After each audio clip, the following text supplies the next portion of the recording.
Weekday nights, the city roars. Tune in loud, turn up some more. Cincinnati show, it's time to play. Sports with strawberry ice today. 5:30 sharp, don't be late. CTV, the sports awaits. Strawberry ice, he's on the mic, energy, it's pure delight. Every touchdown, every goal. Feel the pulse, it's in your soul. Cincinnati heartbeats strong.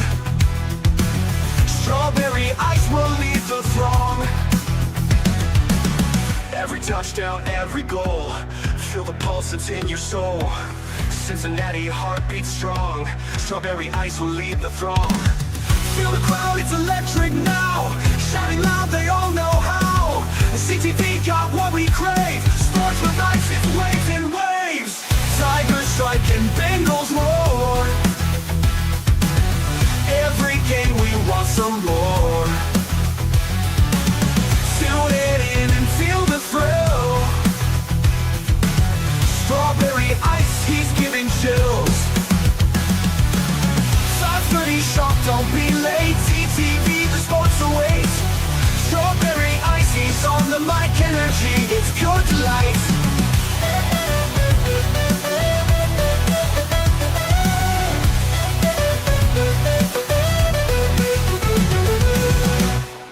Hey guys, what's going on? Welcome to the show. This is Sports with Strawberry Ice. I'm here with the Iceman, Jeff Trunapole. And as always, I bring you sports from a West Side point of view right here in the great city of Cincinnati, Ohio. And as always, I'm coming to you live from the Ice Cave. And the Ice Cave is brought to you by Priority Lawn and Landscaping. You got a big property, multiple properties. I don't know. You got a paper patio you want to put in. You just don't want to mulch this year. You want to get the leaves out from last year. Whatever. Think Priority Lawn and Landscaping for all your lawn and landscaping needs. Give them a call, 513-430-6114. That's 513-430-6114. You can also follow them on Facebook. And when you do me a favor, tell them Ice sent you. What is up to everybody in the chat? We got Brad's in there, which Brad, this is interesting. I did not hear this. He said I heard Zach on the radio this morning saying the Stars will be playing more in the preseason. That is awesome. I hope so. Strangers in there, Paul Peters in there, Tony Plays in, Crips in there, and Lindsay. What is up, everybody? All right, we are a couple days past the draft, and I figured it's a good time to bring in the owl, Jesse James, the NFL agent who's done some negotiating in this time and found out what's the next step here for the Bengals. How are they going to get these done, and when the hell are we going to sign Trey? Maybe Jesse has some stuff. Who knows? But before we get him on there, let's get to my co-host for today. He's got his own show. It's called Joe's Tavern. If you guys have not subscribed, why the hell not? I know he's going to have my boy David Fulcher on there. He was with him in Full Rock, and Tyson Anderson were with me at MLT's for our draft party. We had a great time, but he's none other than Joe Farsi. What's up, Joe? By great time at MLTs, you mean we had multiple drinks on someone else's dime, which is just, I mean, it's right after like open bars being some of the most beautiful things out there. Two of the best words ever, but we had an absolute blast. It was funny. Oh, it was a great time. Harrison killed it with the prep. I put him on the spot, and he's like, "Man, damn you!" I'm like, "Dude, you can do it." And David Fulcher got into it. The whole bar got into it. That was the funniest part of the whole show when he did the Bengals prayer. I'm not a religious man, and even I had to bow my head in acquiescence and go along with it. So it was well fun. done. It was fun. By the way, tell everybody about your jersey. I know you're very excited about it. Montreal Expos.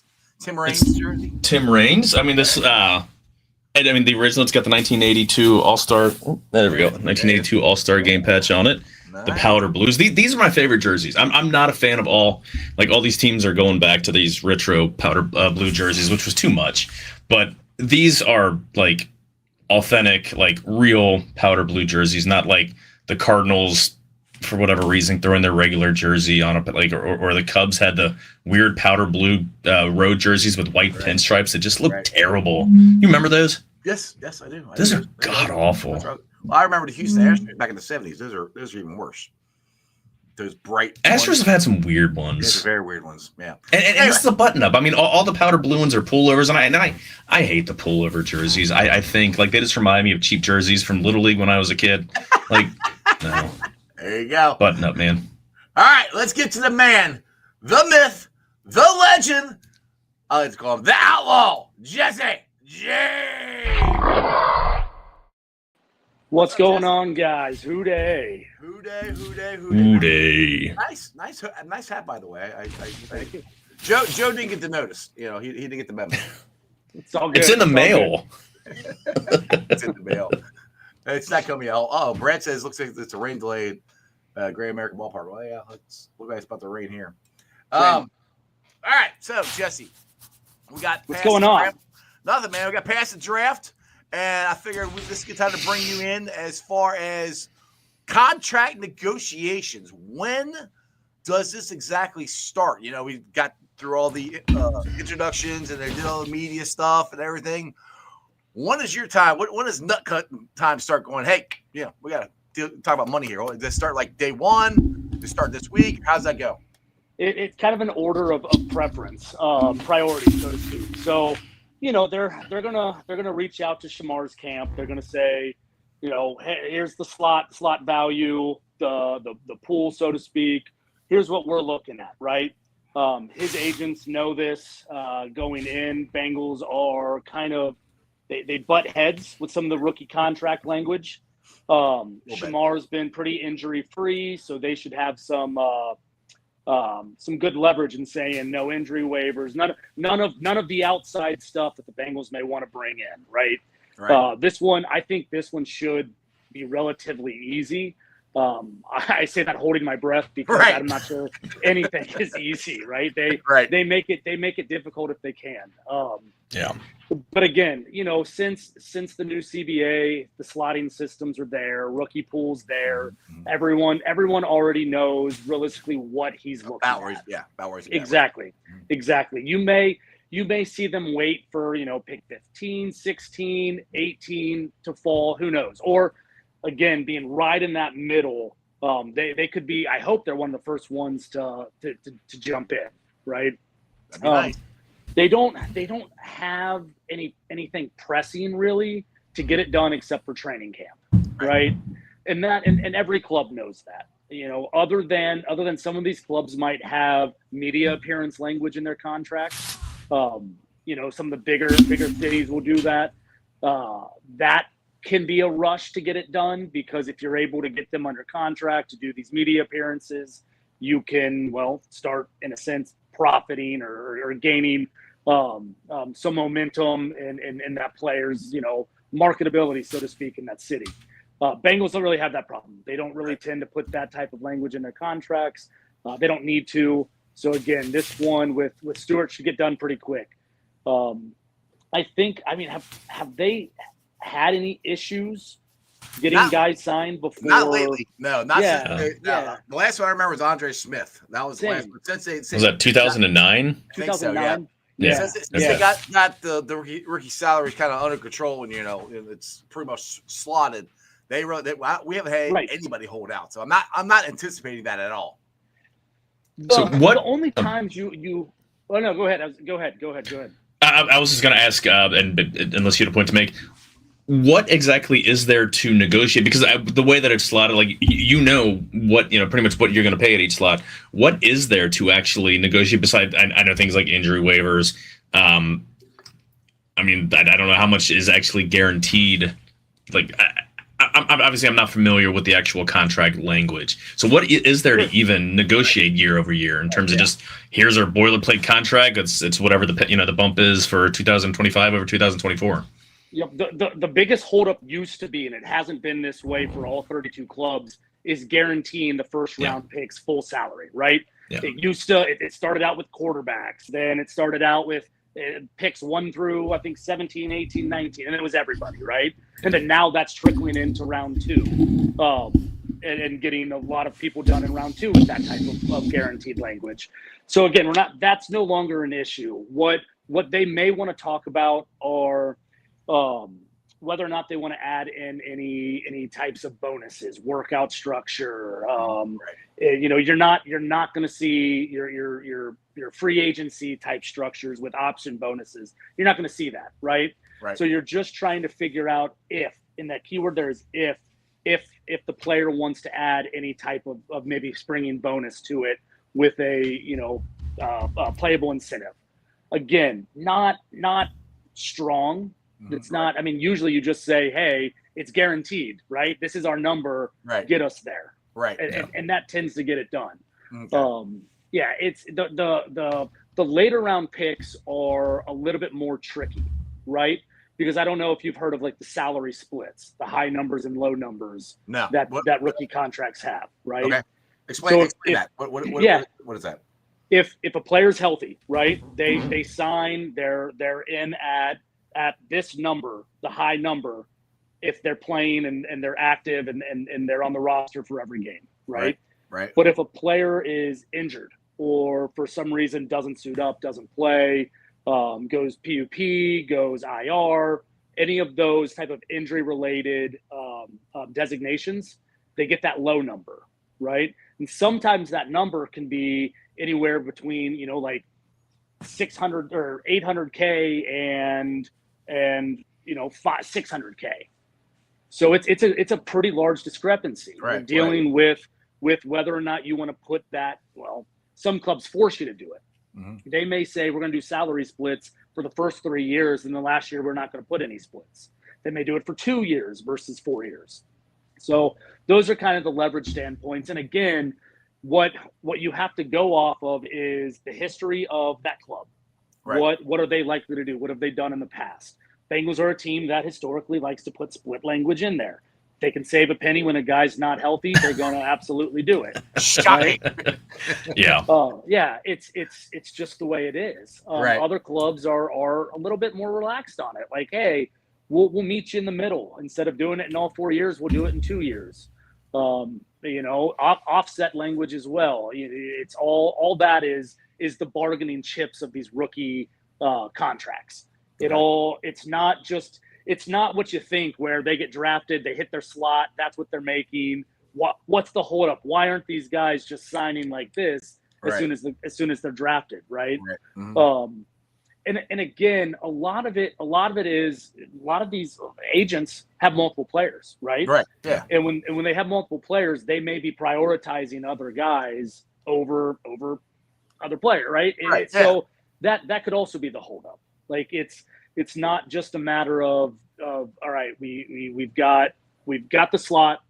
We know what last year's number was. We're going to see a bump of 0.6. Let's go for it, right? Like, or 0.06. Like it's a little bit more nuanced, a little bit more tactical. You have to be in some of these later round contracts.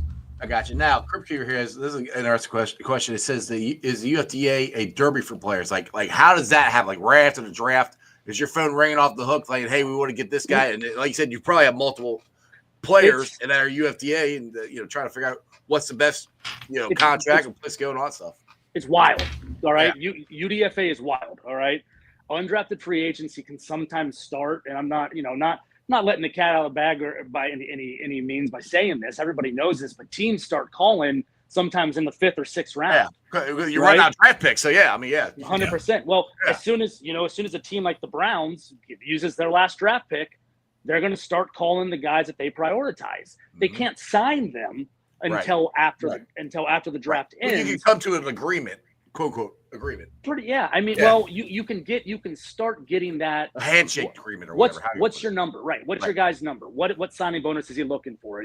Is it 50,000 with 250 guaranteed in salary? Right. Like we have no problem letting somebody know that, because then if we know, okay, the Browns are thinking about it, let's get the Bengals on the line and say, hey, Browns are going to go 50 with 250,000 guaranteed. You guys go 55. Right? How many guys do you have working on this? They're not. It's everyone's calling you, right? It's my partner and I. So Mike McCafferty's been doing this for 15, 16 years. Okay. So no, we work both lines. Every player we have, we tell them, give them both of our numbers. We tell everybody don't call us during these hours, right? Everybody knows. No wonder you didn't answer my phone call the other night. God. Exactly, man. Just if it's a 513 area code, I'm usually just straight to voicemail, right? Because we know the Bengals are just going to lowball the players, so we just go straight to voicemail. It's a fun time. It's wild, right? Then if you've got a player who was injured in college or injured working out, training for his pro day, any of that stuff, these teams are going to come in and say, all right, we'll offer 30,000 as a signing bonus, but we want injury language in there. We want an injury waiver. Right. Well, no, we don't. It's not worth 30,000 to sign with an injury waiver, because if he gets hurt at all, his entire contract is null and void. Right.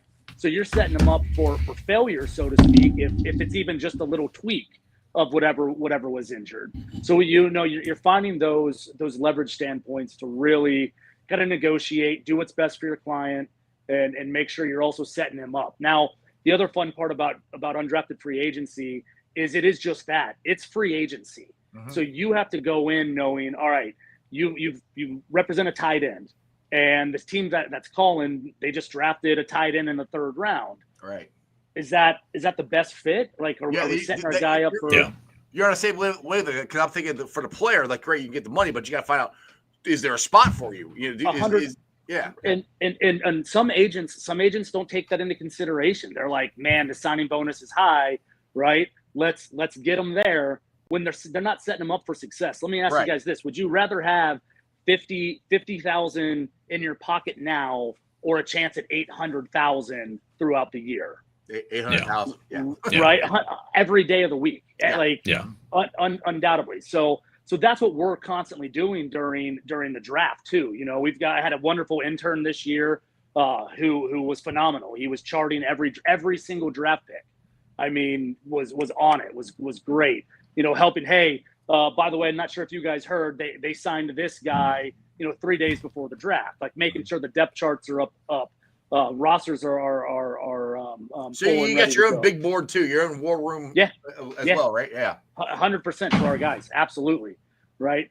If you know that they're not going to get drafted, you better not. If you know they're not, because I mean, you always hold out that possibility. But you don't. Sanders went to. We thought he'd be the first 5 picks, and he went in the 5th round. So right. It could happen. You don't want to get caught like, where's the best spot for our guy? No, you have to know these rosters inside and out, and you have to have someone who's literally watching the transaction wire from the time the season ends and future deals start getting signed all the way till the day of the draft, right? Mm-hmm. All the way through the draft. You have to know who the teams are taking. Mm-hmm. Because some teams will call and be like, no, we're stacking up on tight ends. We're switching to 12 personnel. We're going to run out 2 tight ends all the time and go from there. Mm-hmm. So we have to know what's going on. You got to know everything. Joe, you got something? Yeah. So how often, are there actual bidding wars for undrafted? I mean, obviously teams had 7, 8. I mean, I think the Browns had 10 picks. Is there much of an actual bidding war, or is it, maybe like 1 or 2 teams that, have interest in the same guy? Depend. I mean, yes. Yeah.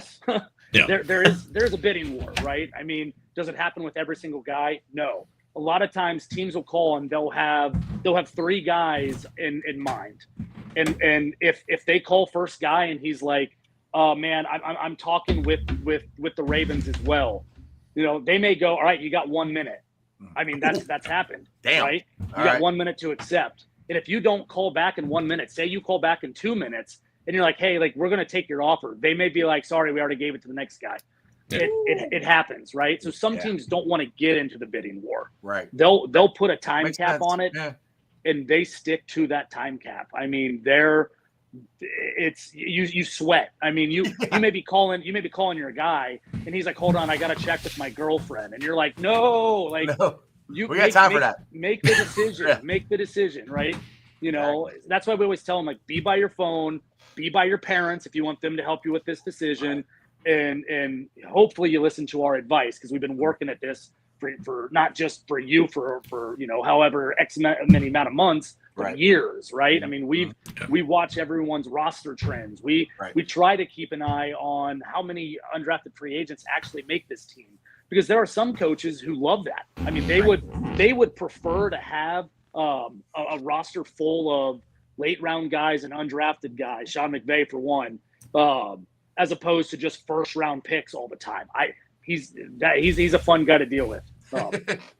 All right, I got a question here from Dustin Cross. It's a good one. He says, Jesse, I have a unique question. Do teams help with players' housing, especially for UDFAs? Also, do players get per diems when traveling for dinner and whatnot? Company credit cards, stuff like that. Yeah, no, that's a great question. So, do they help with housing, monetary wise? No, right? What they do though is every team has kind of like a liaison type who's in with they may have a few real estate people that are their go-to, and they'll refer them to that individual or that group, and then they'll help get them, whether it's an apartment, which is usually what we recommend. Right. Don't buy real estate in the first place that you go to. Don't buy till you get your second contract.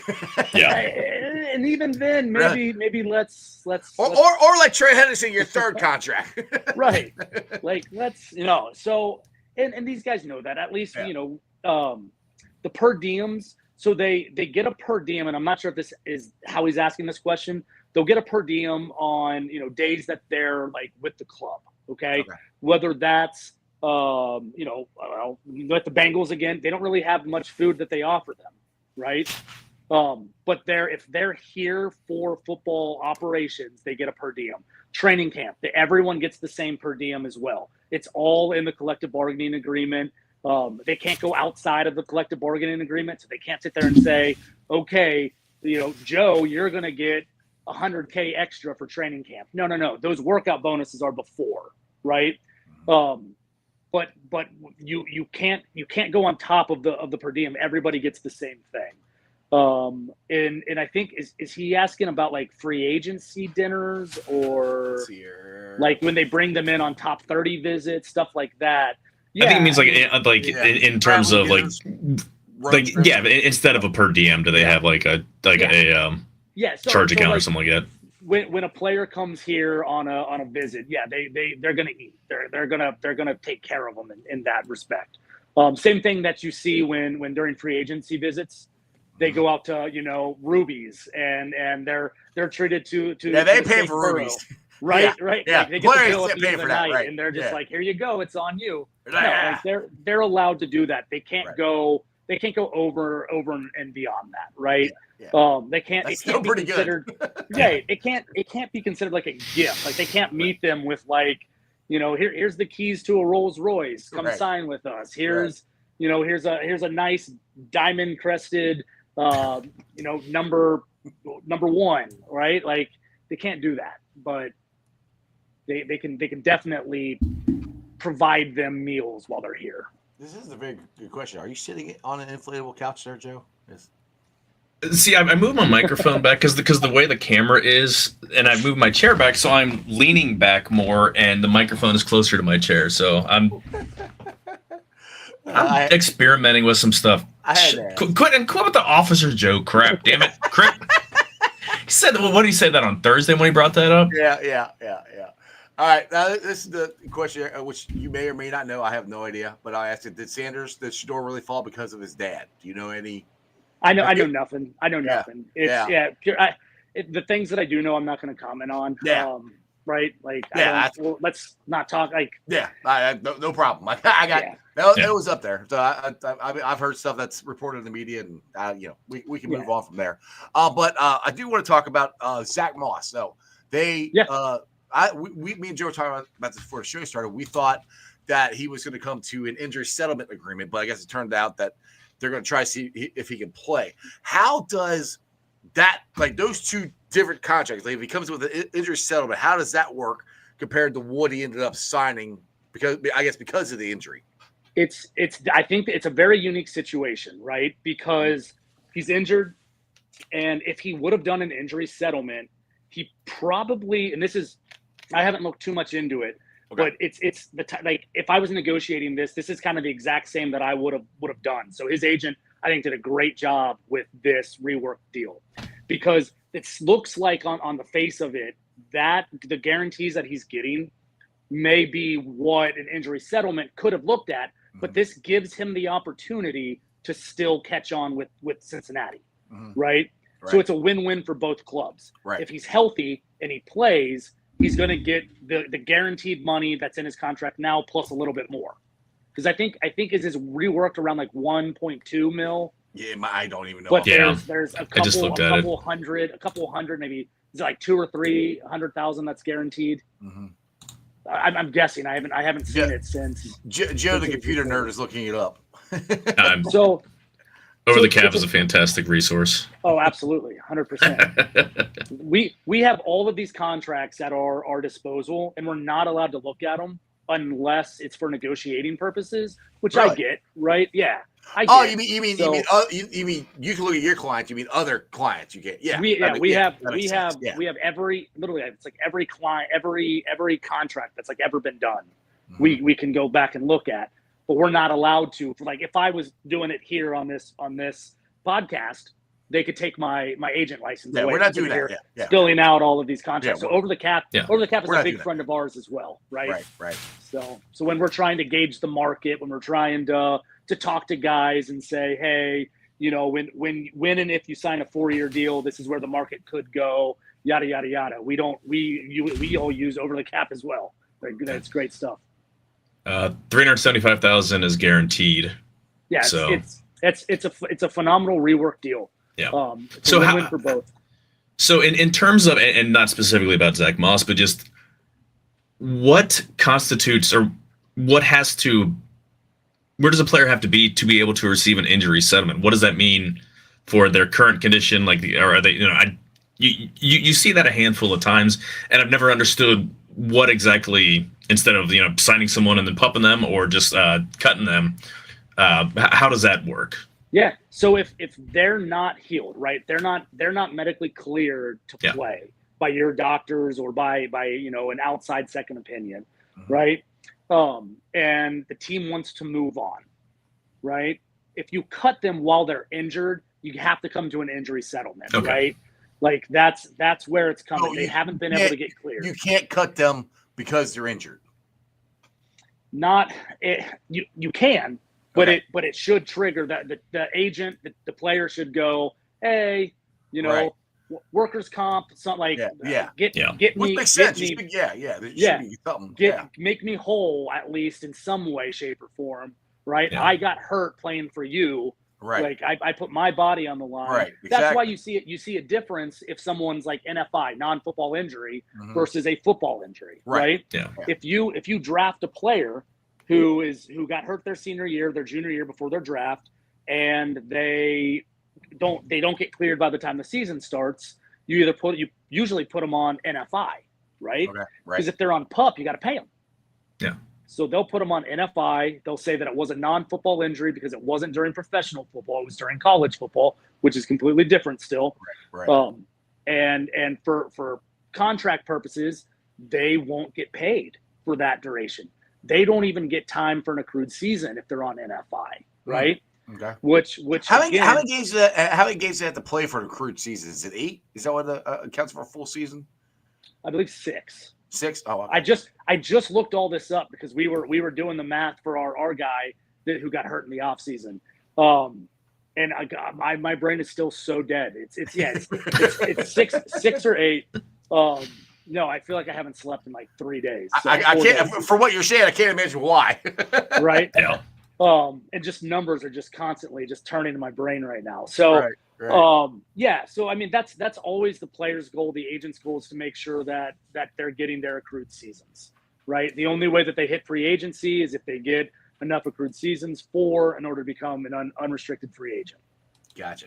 All right, Augie here. And so on the draft pay scale, I remember Joe's rookie deal, number 1 overall, was 4 years, $40 million. And what's the ballpark for Stewart at 17 overall? It's a good question. I didn't look up any first round picks because I didn't have any first round picks. Never had a first round pick. I would love it. We need to work on that. We need to get you a first round pick. That would be great. I feel like I'm very much equipped to handle that. Just, I'm honestly not sure. I think he's. I don't. That's a good question. Of course, my laptop just turned off as well. So, that information you can pretty much Google and or look what they're projected. All right, we'll go with this question here from Crip. Mr. James, when a player gets fined by the league, where does the money go? To the league, to charity? What do they do with the fine money? Yeah, it's charitable, and then it also goes to the league, and it may go to like the retirement, the trust, whatever. Like, kind of gives back to the players, so to speak. Now that brings up another one here about retired players here. Dusty, here's how do you think the NFL can better take care of their players post career? Yeah, that is something. If you follow Willie Anderson, he is very vocal about on Twitter, as he should be. I don't think enough older retired players are vocal about it. Yeah. I talk. So I do Solomon Wilcott's and Todd Haley's show every Friday on Sirius XM, and we were talking about this exact thing, right? What can be done by the next CBA in order to help not just the current players, because most people don't even think about the past players, and most people don't even think about who the CBA affects more than anyone. It's the future players. Right. But no, they completely leave the past players out. Right. And there are steps that are there, and it's getting better. I mean, heck, I think in the CBA before that, it was like non-existent pretty much. Now it's there. There's vesting years once you're vested each year that you've played. So if you have like a 10-year career, your pension, so to speak, your benefits are pretty darn good, right? But that doesn't take care of one of the biggest issues, which is these guys are seeing some severely, like, their bodies are deteriorating as they get older, right? I mean, guys, they play football for God's sake. Knees, right, right. And there's not much there for them except, maybe you should consider getting on, disability. Like that's BS. Like that's stupid. You're talking about a multi-billion dollar company, right? Billion with a B. Oh man, multiples. It's going to get even more after 2029 season when they get out of new TV deals. And they bring all these new money in, new revenue, new streaming, new everything. 18 games, right? Who knows if they're going to go after 19? It's going to be 18 for sure. I guarantee you that. I'm not happy about it, but I can guarantee that as well. Yeah. But I mean, all this money's coming in, right? And the owners are saying, well, we get our 42%, we're given, or our 52%, the players get their 48%. That's the current players. Like, let's give some right. Let's give it back to these guys. These guys built your league. Yes. They do this. They just turn a blind eye to them. I mean, I work in the union now, and we have a pension and we have insurance. So once you get to a certain age and you've been to the company long enough, you can retire. Now the insurance only lasts till I think you're 65, I think, and then you got to go on, Medicare. I think, and I think this is extremely similar. Okay. Right. But guess what? These guys aren't going to be Medicare, Medicaid eligible. Right. If they invest their money properly and they do that, sure. You probably got proponents sitting there saying, yeah, well, if they invest their money and they have all this money, they can pay for those. Yeah. Well, that's if you're the top guys. Yeah. Yeah. But what about the guys who? Not everybody. Exactly. What about the kid? Well, he'd be a man by the time he's done who plays 10 years, right? Goes 9 years without an injury, and then year 10 suffers, a terrible back injury, right? Catastrophic neck, back injury, knee injury. Like, you're not taking that into consideration, guys. Right. And again, I still get people who roll their eyes when I talk about what I do, and they're like, "Oh, these guys making millions of dollars."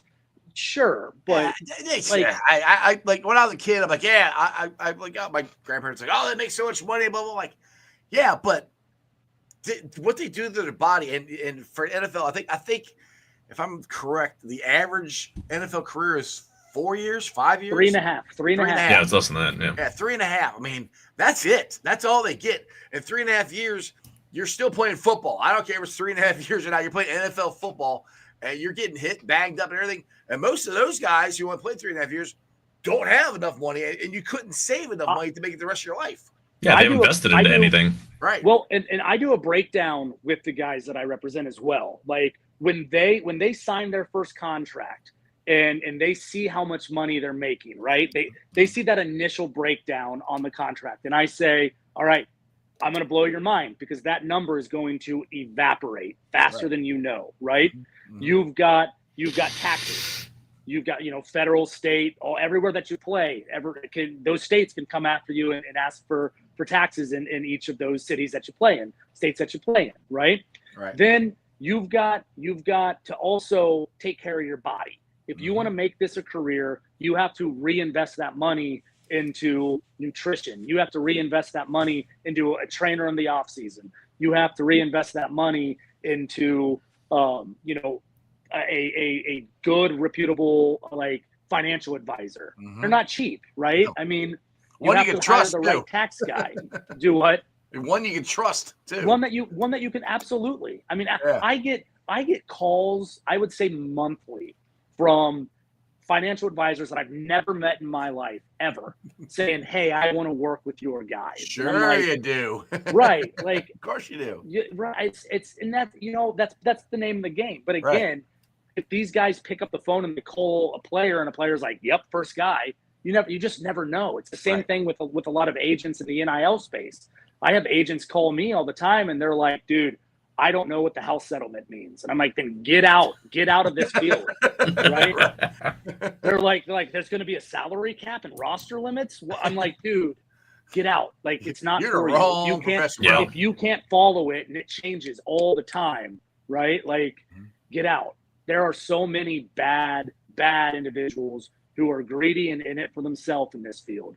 And again, so you have to make sure that you're putting the right people around you, and that money goes quick.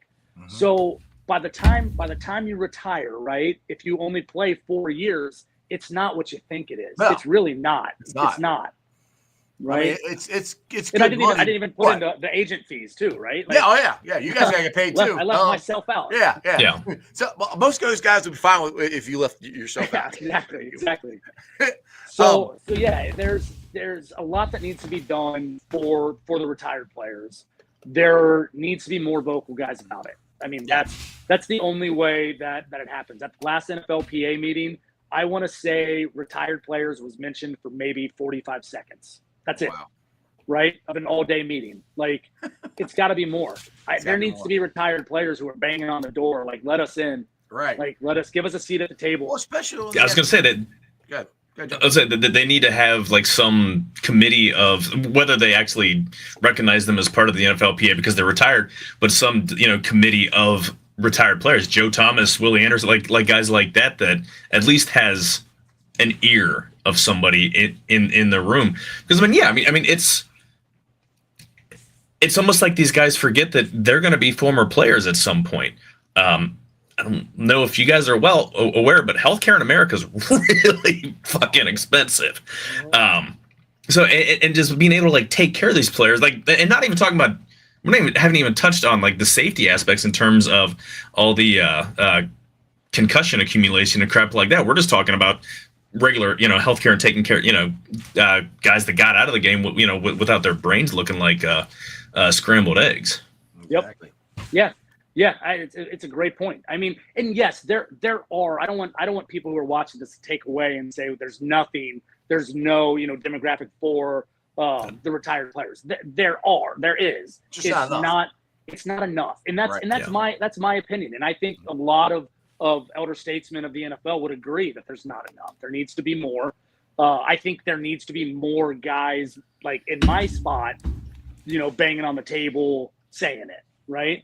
But again, they look at me and they're like, "Who are you?" Like, it's until we can build this platform up and actually get these players, these former players doing that. Mm-hmm. It's a slow, steady progression, but it needs to be quicker because you've got guys who need it now. Right. Yeah. Exactly. Now, how many guys do you have in this year's draft that were drafted or UDFAs that you guys are representing? So I had 2 guys this year. My big tight end who had a draft grade. We talked to over half the league about him. He's a monster, and he put up some of the best pro day numbers you would see, and then he tore his quad. Oh, About 5 minutes left in his pro day. We're talking about 6'4", 270-pound tight end, 31 reps of 225, 4.6 40. What is that? 36 and a half vert.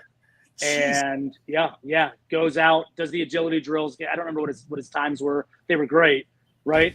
Mm-hmm. We have a scout, Jacksonville scout, walk up to us and go, "Yep, we're gonna have to draft him." Like, another guy's like middle round grade. We're like, "Yep," and then he goes and runs a route and pop. And we're just like, But this dude, he's so resilient. I mean, already rehabbing. It's been I think 4 weeks since his pro day, and he's already rehabbing, and the doctors post-op are saying great things. So that's good. Yeah, we'll see. We've had a lot of calls about him, and we've just said we're gonna we're still looking at things. Right. We're still looking at things, right? That would suck. Yeah. Oh yeah. That would be horrendous. I mean. Yeah. And we went light. We were strung in on Cam Miller, the quarterback from North Dakota State, who I can't say enough nice things about. I'm glad he's a Raider. He's not in the AFC North, because that kid is unreal. I mean, you talk about a competitor. Lost out to him, which is name of the game. Wish him all the well, and he's going to be a good one for Las Vegas. There you go. And then we've got a punter out of Utah Tech, who I think his farthest this year was 77 yards. He's got a cannon. Talking with Dallas and talking with Kansas City still. So, all right, no Kansas City. Fuck that. I know. Look. When I know you can't look at it that way. I know. Yeah. I look at it this way. Look, when I've got my agent hat on, everything's fair game. 32 clubs, best interest. I look out for my guys.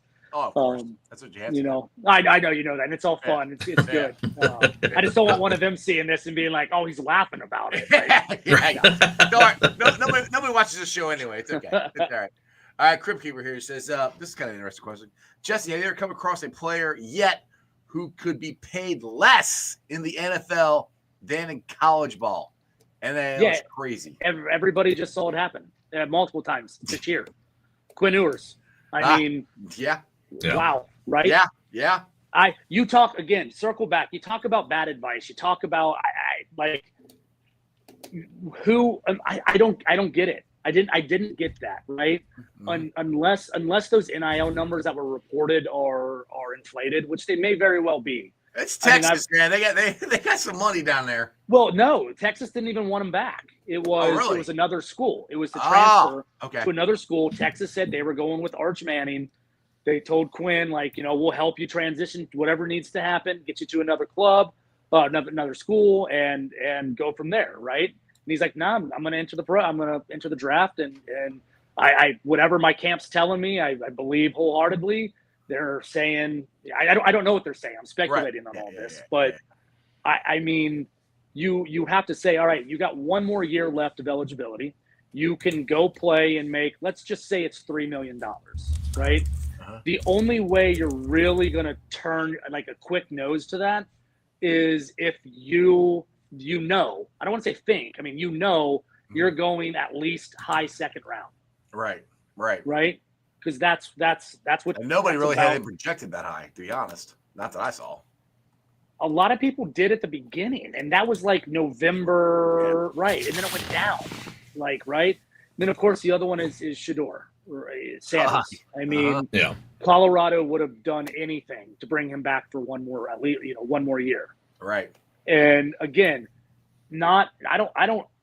again, pure speculation here. I don't know what to believe with a lot of the stuff that you hear, because I've talked to in the field reporters who are like, we thought it would. We heard sixth, if not the sixth pick. We heard, what Steelers picked 21st or something. 21, like that. Yeah, we heard 21. And then Steelers didn't pick up a quarterback at all. I think they got. Did they get one?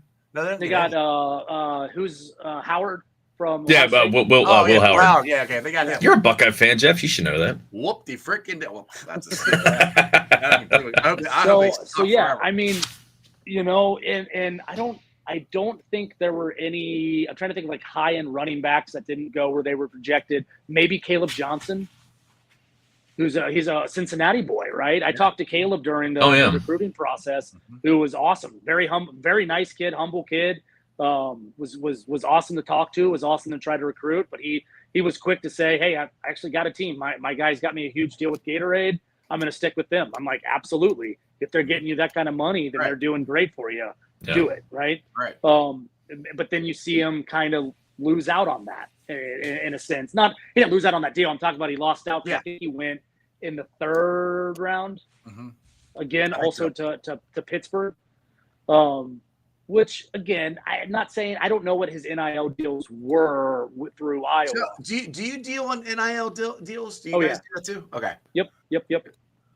Yeah, How crazy are those? Because you got to deal with boosters and everything, right? I will say this. The crazy part about them are the sly language that these collectives, that some of these schools try to put in, right? If you don't have an attorney who's nuanced or an agent who's nuanced in contract language, you're going to get had, which is why you're seeing some of these the liquidated damages clause that you're seeing with what's his name, Nico, Dueva. Like, I just said his name 50 times on radio last Friday. Now I can't even say it again. So just how brain dead. They're UCLA's new quarterback. There we go. Yeah, that guy. Yeah, that guy. And then the Arkansas, what is that? His brother, I think, who left Arkansas. So you're seeing liquidated damage clauses that I think are unenforceable, but they shouldn't be in the contract to begin with. Like it's the first thing I'm redlining and saying, absolutely not, redo it, or we're moving to a different school, or we're going like somewhere else, right? The other thing is they're doing contracts in perpetuity. They just go on forever. And the example that I use with some of these players are, and this is a hypothetical, it's not real, but let's say Travis Kelce signed an NIL deal way back when, when he was with UC, and his agent, whoever did his deal, didn't take out an in perpetuity clause, meaning that his intellectual property, his IP, doesn't revert back to him at the end of the contract. Instead, that company gets to keep it. And let's just say it's a clothing company, right? And they had him, model in his clothes and their clothes. They took a photo of it. They put it up for 1 year, and then ultimately it was a 1-year contract, but the IP rights were in perpetuity. Well, 10 years go by, 15 years go by, and he's the number one. Or I would say this: 10 years go by, and he's the number one tight end, right? They're going to bring those photos back out and use that as advertising for their company. Well, should be a violation of an NIL right, correct? Right. Not if they own the rights to that. And a lot of these players have done that. Now all of a sudden he gets, he's dating Taylor Swift, and they want to just throw this all out there and get mass media with it and mass hits with it. They can. What's to stop them, right? Unless you can get a good attorney who can come in and shut it down. But that's what these players have no idea what they're giving away. They have absolutely no idea what rights they're signing away, like the proper contract language to put in there. It is the Wild West. There is absolutely zero regulations surrounding the agents and everything. Do you think they're ever going to? Yes. I think they're going to have to get to that. They have to. It's just going to get too crazy.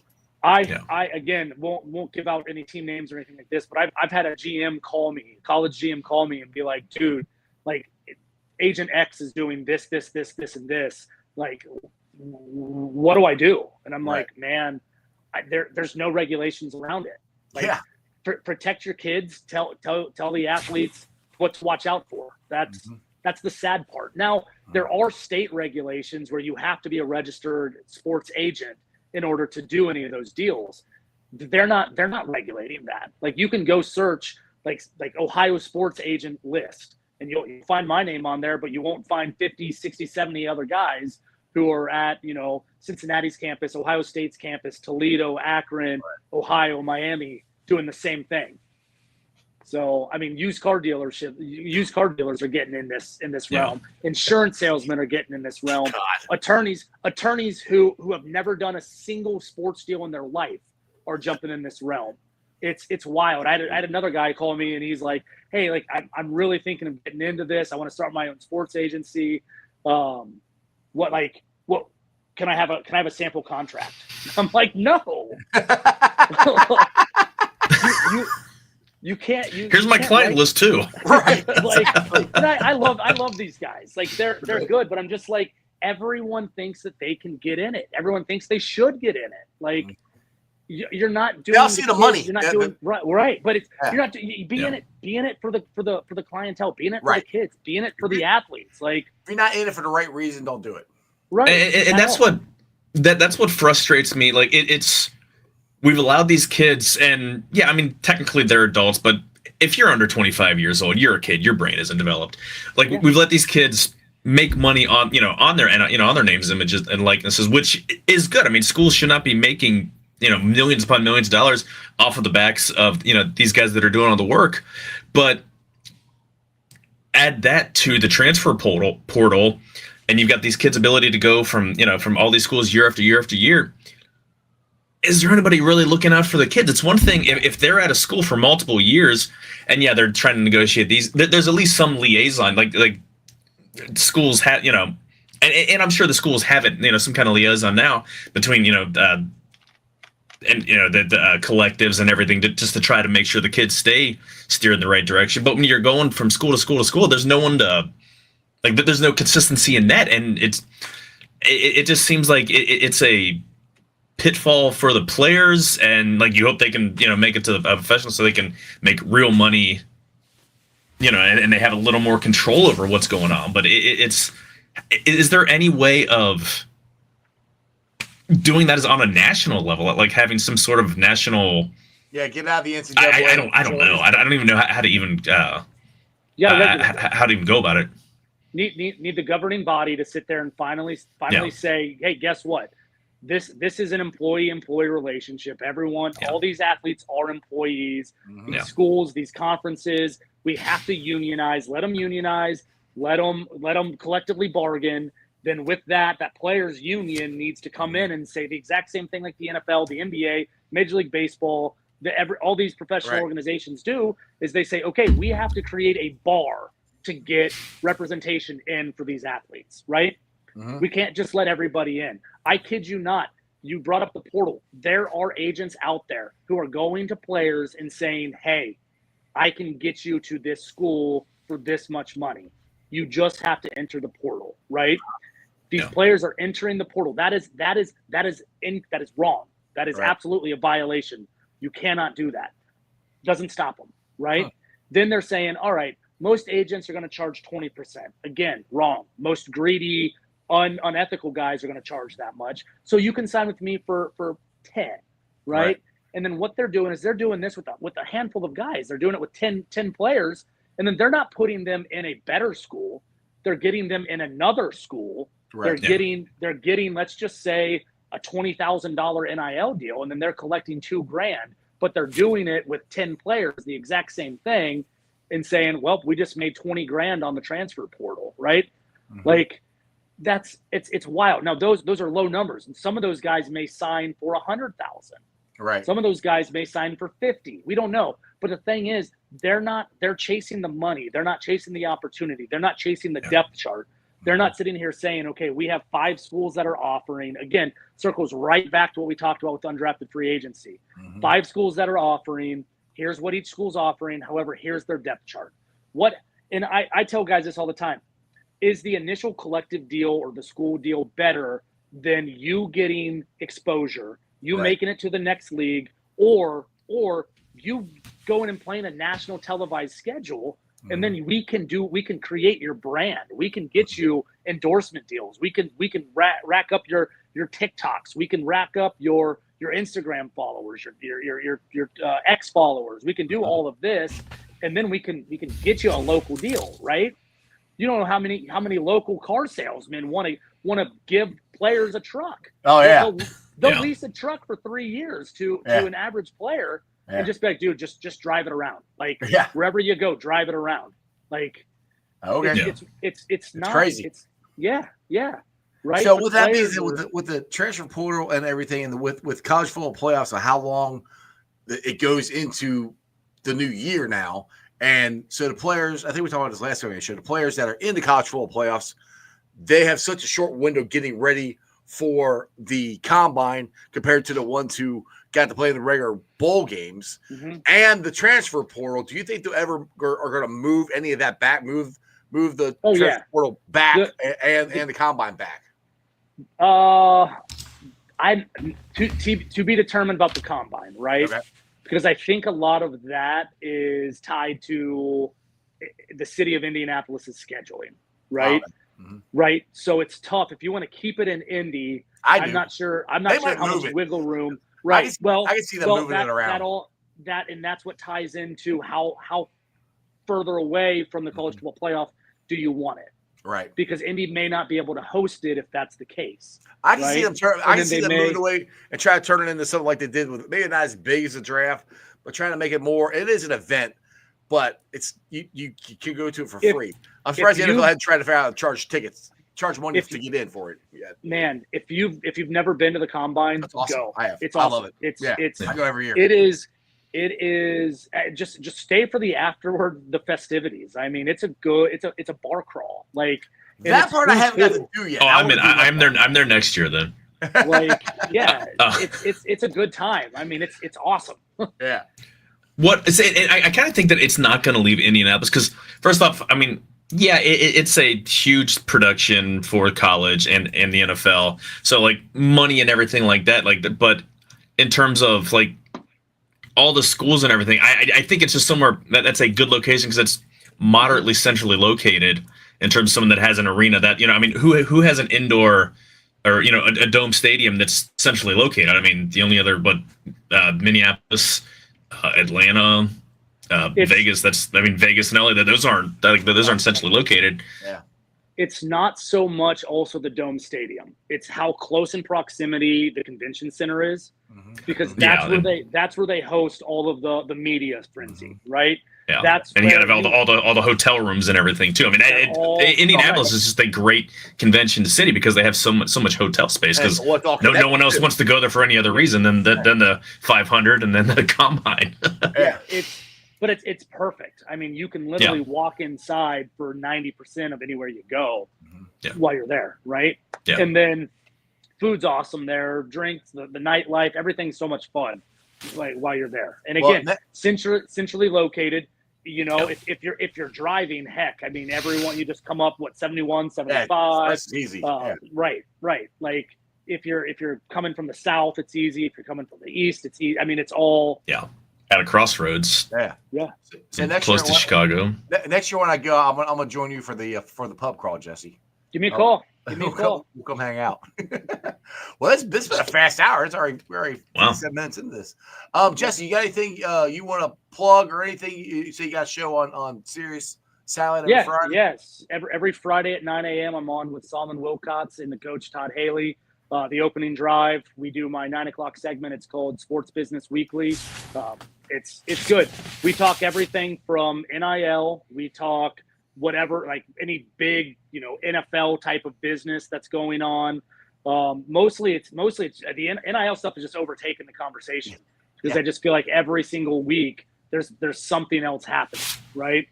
We didn't do it last Friday. He felt that these first round draft picks were more important than me, but what? I said that's okay. Priorities, man. That's they're just pandering. It's pandering to the advertisers. Tell Solomon I said that's bullshit.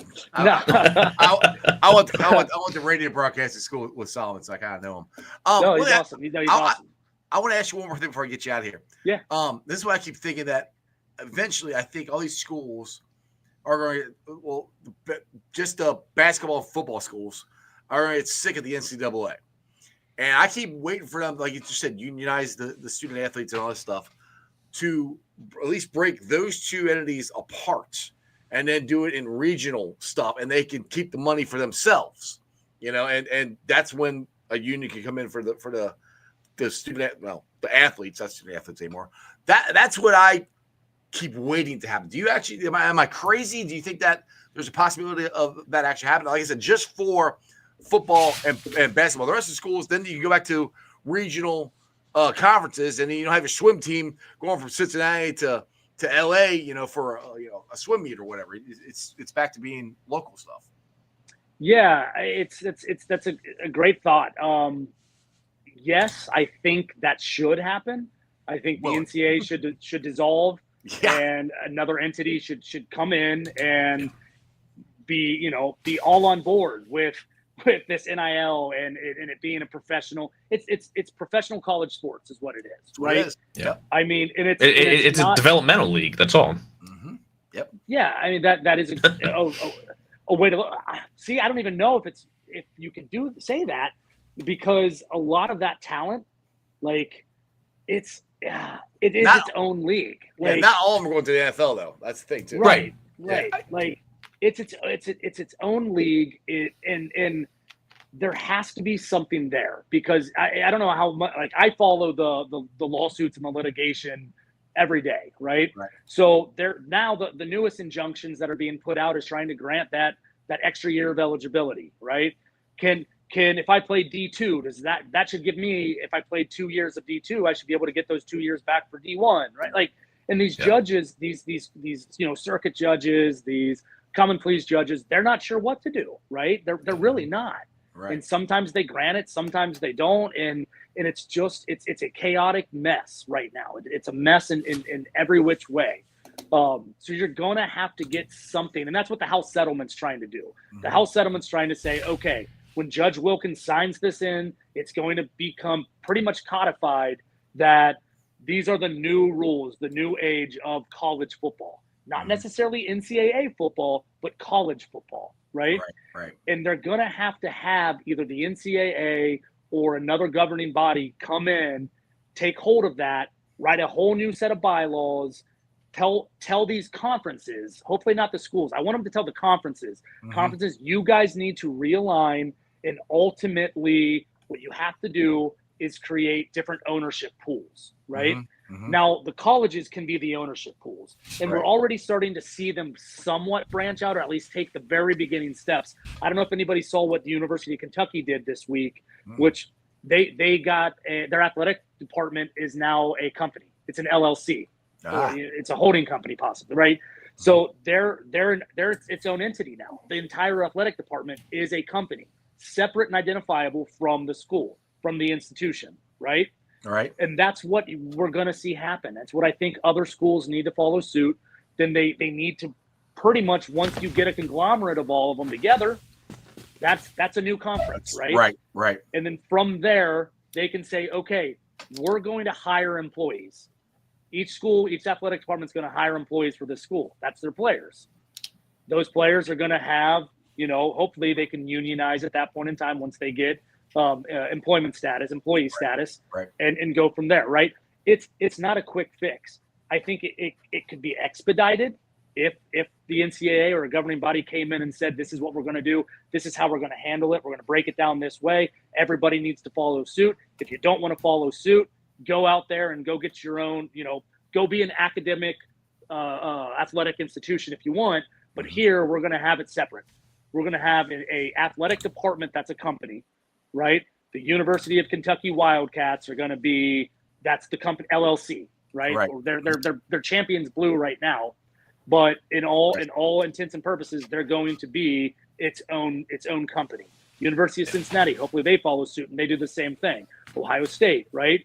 And then they can kind of localize and become a union, get their reps out there and follow suit with all these other professional sports teams. Well, they're starting to get their own GMs now, because I know North Carolina's got it. UC just got a GM as far as they're for their, I think for the football program. Joe, you say something. You got something? I was gonna say, and outside of the actual traditions from college, like, and that's a huge part of it. Like every school has their own like really neat traditions. What point is it? Like, what point is having college sports? I mean, this isn't like it's this started just because it was an intramural thing, just students playing against students just for a weekend thing. you look around the world and every other sport, whether it's in Europe with football, even just our neighbors in North Canada in hockey, there are junior leagues and developmental leagues. I don't think it's ever going to happen again because of all the traditions, and you got Cameron crazies, and you got all the crap. And every school has their own unique traditions. Too much TV money too for that too. Well, no. The TV money's still going to be there, but in terms of just, doesn't it just make more sense to just totally sever it from a college and just have it as a junior developmental league? I don't know. It's and maybe if you sever it from the schools, that takes away the TV money because then it's just a minor league. It's never going to happen, but it's just trying to think logically. Here's why the schools don't want that to happen, right? I know. What is Ohio State's main source of income? I don't think it's from tuition. It's from football. Yeah. Right? Yeah. I mean, the highest paid public employee in 49 of 50 states is the head college football coach, right? Yep. That's ridiculous. That's wild, right? Yeah. So no, the schools don't want that. They don't want to separate. Right. They want to piggyback it and still get their and again, it still goes into the NIL. The school's NIL is valuable here, right? Yeah. They're the ones who have helped create this giant brand. Yeah. And they want to keep hold of it, right? So that's the issue here. We can't just separate them and then. Right. And I'm not thinking. I'm not thinking like practical, like it's actually going to happen. But if they were to start all over again, there would not be college sports. It would be its own developmental league. And because it just, if you're thinking with your brain, it just doesn't make any sense. These kids aren't here to get an education, and there's nothing wrong with that. They're here to get, to try to earn money and get a career, in that field, whether it's, actually as a player or coaching or whatever. And it's just, it's crazy when you think about it. There are student athletes that are actual student athletes that get to go to school for free, but they know they're not going to be professional after this, and they use that to take care of the education. So that does still happen. Yeah. So Solomon and I had this exact conversation last week, and if you do the math, the breakdown is ridiculous, right? Yeah. People want to sit there and argue that, they get their room and board, they get their school paid for, they get all this paid for, right? All of it. Right. Listen, when you break it down, how many hours they're working for the company, for the school, for the university, they're not making minimum wage. No, it's not. They're not. Yeah. They not. Well, and they have to fix who are D1 athletes did not they're gone. Man. The only time you saw them was in the off season, and even then they were like, man, I got training. Man, I've got this. Man, I've got that. It's just like the linebacker we drafted out of South Carolina. Demetrius Knight. Demetrius Knight. Yeah, he had to go DoorDash when he was at Carolina, or not Carolina. Yeah, it was at Carolina. Charlotte. You got the Charlotte. Well, once you got the Carolina, he didn't have to, but that's what they had to do. I mean, it's 100%. You can't be a family of four and actually live under the old guise of amateur. Oh no. You can't. You couldn't, right? So again, I don't even know if he was getting. I mean, Charlotte probably not getting any NIL money. Not much. I mean, I don't probably none. I mean, a lot of those schools, they don't have it. Yeah. They don't that's have the thing anything. is so you got the Big Ten and the SEC. That's what, as a Bearcat fan, that's what scares me is all the money's going to go there. They're already trying to take control of this because they want to come out and say, well, we deserve one or two more teams in the playoffs compared to everybody else because we got, quote unquote, the best teams, which the money isn't always going to go to the best team, but most of the time it does. That's what scares me about college sports and football is I don't want it just to be in two super conferences and then everybody else. You got to be able to spread this out somehow. And that's again, it's not foolproof. So don't sit there and be like, oh, naive Jesse. That's what the salary cap that's presented in the House settlement is to kind of hinder. Is it going to? Yeah. No, it's not going to hinder that because all these big schools have already come out and said, look, we're allocating 80% to football. Doesn't matter, right? And a lot of these schools are saying 20.5 million. We don't have that kind of money for the entire athletic, every sport that we have, right? A team like Cincinnati's, they're going to do what they've always done, and they're going to say that's fine. We're going to probably split it, not evenly, 50-50, but like split it evenly amongst men's football, men's basketball. We're going to give women's basketball some. We're going to give Olympic sports some. We're going to give baseball some. Like some schools are going to do the practical thing with what they're supposed to do with it, right? Exactly. But again, these teams, these schools that make, again, billions of dollars off of their college sports team, a la Ohio State, they're going to say, well, in order to keep up with the money that we know we can make, we're absolutely going to spend the majority of it on these and be competitive. We don't fill Ohio Stadium unless we're, at least every 3 years making the college football playoff. And just go to stadium. It's a 100,000 seat but, stadium, and Nippert, right. what's Nippert? 40. 35, 40. yeah. Yeah, And it's 40. That's with them adding on to it. I get it. It makes sense, right? Like, but again, you have to be able to still recruit, right? Mm-hmm. Not every team is going to sit there and be like, all right, we're going to pay 5 players $4 million. It goes back to what you said, though. What you said, you got to look at, if you're the agent, you got to look out for your player. All right, Ohio State's going to give you this much money, but there's 4 other tight ends in front of you. You come to Cincinnati, you can get this much money, and you could probably start to get on TV to get to the NFL. So you got to look at that way, too. Perfect example, following straight what you just said, Joe Royer. I mean, like I was going to say Corey Kiner, but yeah, Joe Royer. Right, like, dude was buried on the depth chart at Ohio State, comes here, and it's like, dude, I mean, this guy can ball. This guy is a football player. So he get drafted next year. Yeah, absolutely. He's not just that. For sure. He's not the top tight end, but he's going to be in the running for. I'm not calling him. I'm not saying he's a first, second round pick, but look, if Josiah DeGuara went in the 3rd round. And nothing. This is not a knock on Josiah. It was a heck of a talent. Yes. Joe Royer is going to go right around that same range, right? Same range. Exactly. So, but again, pointed anyway. Right. So I think and I know he's already represented. I've already looked into it because I'd love to represent him. Damn, he sounds like He sounds like he has great representation. Right. They knew the market wasn't going to be there with Ohio State. Let's go down here. We know that they've got very comparable money to. Not the high-end Big Ten schools, but at least some of the back-end Big Ten schools, and they should be competitive. Now they haven't been, right? But hopefully this year is a little bit different. I don't know. We'll see. I'm a disgruntled Bearcat fan with the football team right now. We'll see. You and me both. Yeah. Again, I wear my fandom on my tattoo, so you can't even see it, but whatever. My Bearcat's tattoo. he got scratched by a Bearcat. All right, Jesse, man, you've been up for an hour and 12 minutes. I appreciate it, dude. I know you're at the office. You want to get home. Plug your show again, and anything else you want to plug before I let you go, brother. Yeah, feel free to follow me on Twitter or X at Agent Jesse James. Instagram's Agent Jesse James 1. If you have Sirius XM, check me out on Friday mornings at 9 a.m. with Solomon Wilcots and the coach Todd Haley on the opening drive. Our 9 o'clock segment is called Sports Business Weekly. Appreciate you guys having me. Houday as always. We got some Bengals events coming up this summer too that I'm hoping to bring the family to.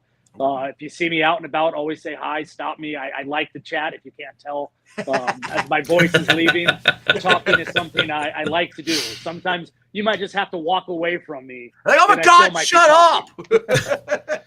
Problem is, Jeff and I will neither Jeff or I will shut the hell up either. So it'll be like a 3-hour-long conversation that could have taken 5 minutes for normal people. Exactly. Well, Jesse, I got your number. We'll have to hook up some time and have a beer and everything. But I appreciate you coming on. And as always, I'll definitely get you on again. It's always interesting conversation talking to you. I appreciate you, man. Yeah, anytime. Appreciate you guys. Houday. Exactly. Dude, we get these conversations. I'm like, I wonder how this is going to go. And then next thing I know, it's a freaking hour and we're already. I know. I have more stuff I can ask him. I know. I've got dinner waiting for me upstairs. With dinner coming soon. It's Taco Tuesday. Yeah, that's what I got upstairs. I'm ready. I'm ready for it. Hell yeah. All right, so we got Joe's Tavern. You're gonna have Full Rock on here eventually. You got I've got him. So I've also got former San Diego Padre, former Reds farmhand Carlos Guevara. I've got an episode coming up with him before too long. Meech is going to do an episode, cool. And co-author of The Big 50 Men and Moments Made Cincinnati Reds, Chris Garber. Soon I'm trying to get Chad Dawson, the other co-author. We all know Chad, so.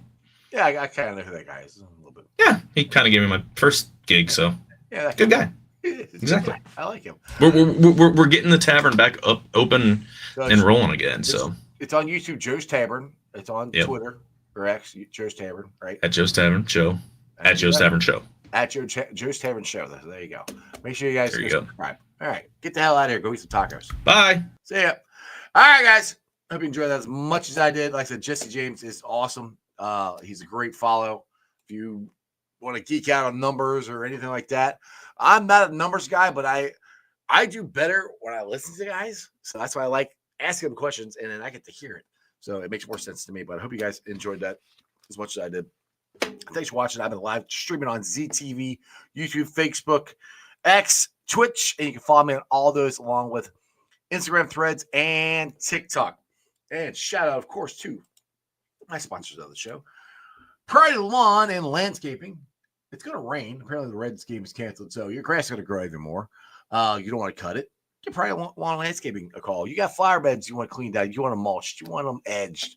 Give Priority Lawn and Landscaping a call. You got this wonderful landscaping idea that you want to do, but you just can't figure out how to do it or what you want to do. You have an image in your head. Think Priority Lawn and Landscaping. Give them a call at 513-430-6114. That's 513-430-6114. You can also follow them on Facebook. And when you do, tell them I sent you. And as always, shout out to T Properties, quality housing for quality people. Check out the website at www.tpropertiesllc.com for all your rental property management needs and your rental needs. And also shout out to Meyer Windows and Doors and more. Check them out at MeyerCincinnati.com for all your windows and doors needs. I got them in my house. I highly recommend you get them in yours. Matty Myers will show up in the Jackpot Joe Mobile, give you a free estimate, talk some windows, talk some football. Again, Meyer Windows, Door and Windows, and more. Check them out. MeyerCincinnati.com. Guys, it's been an awesome show. I appreciate each and every one of you following the show and hang out. Make sure you retweet, hit thumbs up, all that cool stuff. Tomorrow, I think I got Trags on tomorrow. Let me double check here. Is Trags tomorrow? Yes, Trags will be on tomorrow. He's always a fun listen to. John Sheeran's going to be on Thursday, and then Divine Thoughts, who's a good follow on Twitter, will be on Friday. So lots of good guests coming up at you. Make sure you guys stay tuned, subscribe, like, share, all that cool stuff. Remember, as always, Who Dey for life. And that's your sports, baby. See ya! Weekday nights, the city roars. Tune in loud, turn up some more. Cincinnati show, it's time to play. Sports with strawberry ice today. 5:30 sharp, don't be late. CTV, the sports awaits. Strawberry ice, he's on the mic, energy, it's pure delight. Every touchdown, every goal. Feel the pulse, it's in your soul. Cincinnati heartbeats strong. Strawberry ice will lead the throng. Every touchdown, every goal. Feel the pulse, it's in your soul. Cincinnati heartbeats strong. Strawberry ice will lead the throng. Feel the crowd, it's electric now. Shouting loud, they all know how. The CTV got what we crave. Sports with ice, it's waves and waves. Tigers strike and Bengals roar. Every game we want some more. Tune it in and feel the thrill. Strawberry ice, he's giving chills. 5:30 sharp, don't be late. CTV, the sports awaits. Strawberry ice, he's on the mic, energy, it's pure delight.